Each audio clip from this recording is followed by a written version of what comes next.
Okay, so we're on to day 2 of the Toubkal Weekender, and today is when the trek starts for real.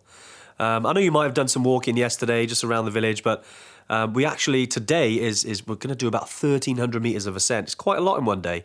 Think of it as kind of like Ben Nevis, but in the Marrakesh sun. Although depending on what time of year, if you're there in the winter, can be a little bit cooler.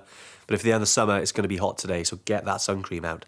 The trek itself does last about 5 or 6 hours. We'll take our time because we're starting at altitude now. We start at about 1,900 metres.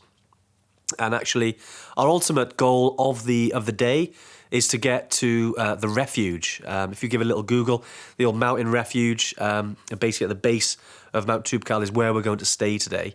So the trek itself, on what type of trails will we see? It's quite kind of common to maybe mountain trails you've seen here in the UK.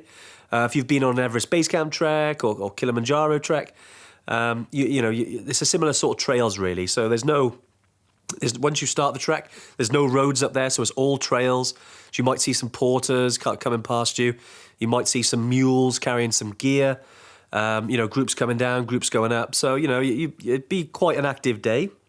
Halfway up to the refuge, we'll stop some lunch in a place called Chamarouche, which is just next to a little shrine there. It's quite popular to visit. We've got an opportunity to visit if we want. And we'll grab some lunch, I'd say about halfway before we make the refuge.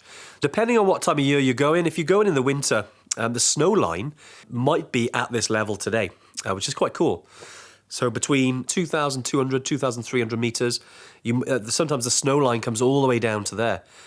So we'll be getting our crampons on and ice axe and poles. See how you get on. The guys will show you if you haven't used them before.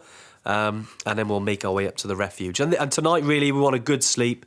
We'll check into accommodation, get a really good sleep before the big trek, which actually starts nice and early tomorrow morning. And that's day 2 of the Toubkal Weekender.